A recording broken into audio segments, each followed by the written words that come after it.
Hello,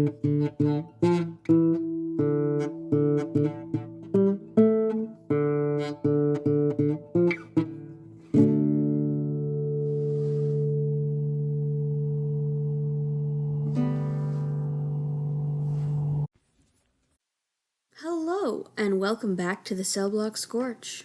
It's me, Octo, coming at you with prompt number 245A. I could take you. This isn't a boast, it's a burn. From Bones. I think that's an excellent burn. I thought it was really funny. Therefore, I wrote something that I found to be very funny. Hopefully you also enjoy it. It's not part of something bigger or anything. It's just a silly thing I wrote. It's called Meet Me in the Parking Lot.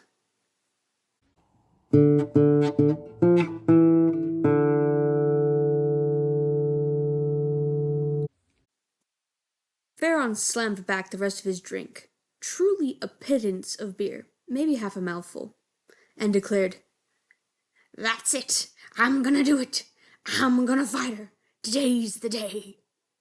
Tika treated her oldest and dearest companion to the most incredulous side-eye she could muster, then took a much more restrained sip from her mostly full mug. "I know you're not talking about Melrona." "You know I am talking about Melrona. I'm going to fight her with these two hands and an unquenchable desire for victory." Farron slapped the table with his aforementioned spindly old man hand for emphasis. "And I'm gonna win." Their newest tag-along, Larka, a snot-nosed kid from a farming village with big dreams about adventuring they'd picked up a few towns back, squinted at Farron. "You wanna fight the bartender?" Farron, in all of his decrepit old wizard glory, nodded stoutly and pounded on the table again. "Yes, I'm gonna go up there and tell her to meet me out behind the stables so we can have a proper brawl." "Like, with your hands?" Larka asked. Without magic?" "How else am I meant to brawl, my good sir?" Farron looked at Tika for support, but she waved him off and returned to nursing her drink. She wasn't about to get involved in this again. Undaunted by her uncooperative silence, Farron continued, "Can't use magic in a brawl behind the bar. It's unsporting." "But isn't that the Melrona? So-called elvish death omen? The weaponless warrior?" Larka tried to subtly get a better look at Melrona as she poured a mug of beer for a customer, then jerked back to hide behind Tika when the elf looked up and raised a brow at him. "You want to get in a fist fight with a woman who's been murdering people with her bare hands for literal centuries?" "Yes," Farron said, matter of fact, fully unbothered. Tika wanted to throw him out the bar like some sort of absurd wizard-shaped bolo so he could get tangled around someone else and leave her to drink in peace. Larka sputtered. "Why?" "Farron, I say this with all the love in my heart, but I could take you in a fist fight. I've been fist-fighting people for like a week. She'd flatten you with a single strand of her hair." Tika nodded sagely. Finally, a sane person. They'd have to see how long he'd stick around for, though. They usually didn't survive the bar incident. This is what she got for trauma bonding with a half-baked magician at a young age.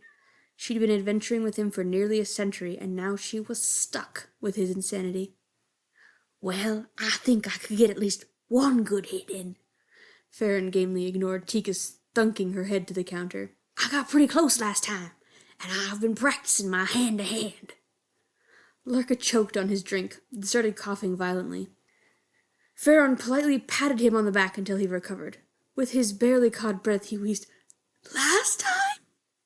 "He has challenged Melrona 15 separate times in the last 50 years, Tika growled into the table, refusing to sit up and engage in this conversation. "He hasn't gotten close to laying a finger on her even once." Eyes wide, Larka stared at Farron as the old wizard preened like he'd been praised extensively instead of utterly embarrassed in front of a lad of a maximum of 17 years. He looked down at Tika beseechingly, but Tika could no more explain why Farron insisted on throwing the gauntlet at the decorated elven warrior that ran their favorite bar whenever the fancy struck him than she could call down a bolt of lightning to electrocute the stupid out of his pointy wizard head. She shrugged. Farron held his mug to his lips a final time to chase after whatever drops remained, then stood with a dramatic flick of his wide sleeves. "Well, gents, time to get to it. Oh, Melrona!" He walked off toward the bartender, waving cheerfully at her and gesturing at the back door with a grin. Larga's eyes practically popped out of his face when Melrona, instead of ignoring the tottering wizard approaching her with intent to throw hands, smiled widely and nodded, then gestured for him to go on ahead. Farron winked at her and slipped out the door, presumably to await his tragically one-sided battle with Glee.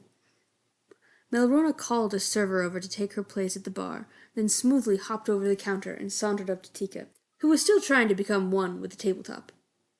"Don't worry, Lulin. I'll make sure to return him mostly unharmed," Melrona promised, patting her shoulder consolingly. "We'll have a drink after we walk him to the healers, yes?" Tika sighed. Why was Farron like this? "Sure, Rona.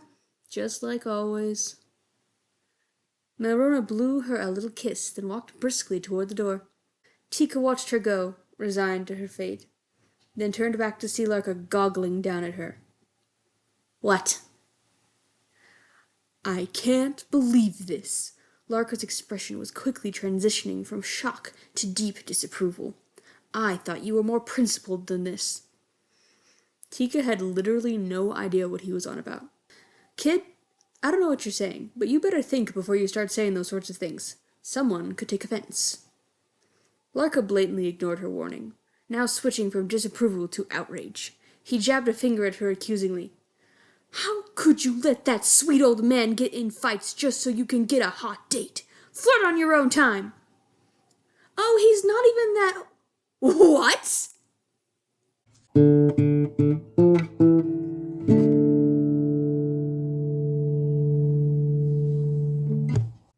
Hello inmates, this is Bones with Judge Comments. I got 2 submissions this week, and Octo won because she did exactly what I wanted from this prompt. This frail old wizard man is challenging a champion, and to highlight just how silly this is, their companion who has literally been fighting for a week is like, "Dude, I could beat you in a fight. Please don't get yourself killed." And the pièce de la résistance is the ending accusation / revelation that the lady member and the bartender are flirting, and the crazy wizard is perhaps using his ill-advised brawls to, just wingman for them. It is a masterpiece. This Scorch had me cackling, and I hope y'all enjoyed it as well. That's it for me, so back to Octo for comments.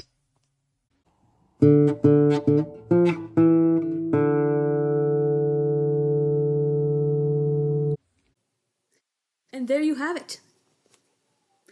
I forgot about these characters, and I love them dearly. I really hope that I didn't switch up how I was saying Tika's name. If I did, I'm so sorry. But that's that. Recorded already. I just have a weakness for vaguely D&D, esque worlds. I admit this to myself. When I'm feeling too lazy to, actually sit down and world build something, I'm just like, time for vague D&D setting. Whee! And I think that worked great here.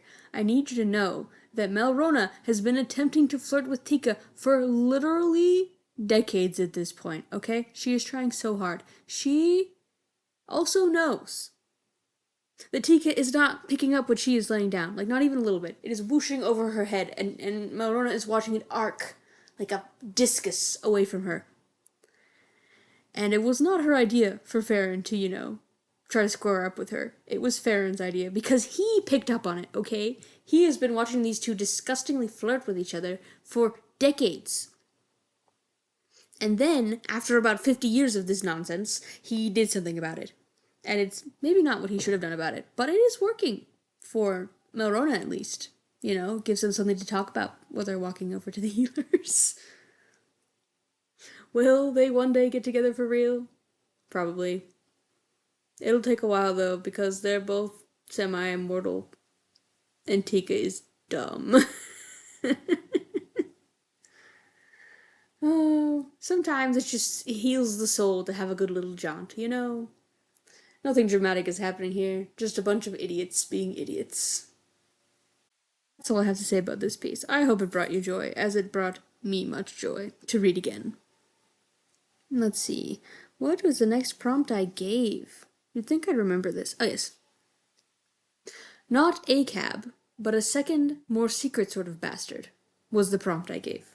And Styx won it with a story about a bunch of old women, which is thrilling, and I'm excited for you to listen to it.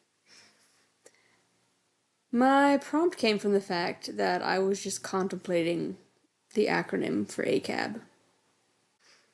And it just came like that. I don't know. I just think it's kind of an inherently funny phrase. Because there's something wrong with me, but that's okay. Also, misinterpreting acronyms is always, it's peak humor to me. That's just how it is. It's not my, fault. And that is it for me today. Thank you for listening. And I hope you have an excellent day. Keep that fire burning. The Cellblock Scorch is a production of Stellacore, an independent group of nerds sharing their obsessions with the world. Links to all our projects, including Instagram, Tumblr, YouTube, Patreon, and Ko-Fi, can be found on our link tree, posted in each episode description. Follow us on Tumblr or Instagram to see the prompt of the day before the episode drops, and a quote from each Scorch the day after. If you would like to support our creative endeavors, you can give a one-time tip to the Ko-Fi of the writer of your favorite Scorches, or check out our Patreon. There, you can access the Scorches and episode transcripts for free, or sign up for Spark level support for $5 a month to gain access to our embers as well.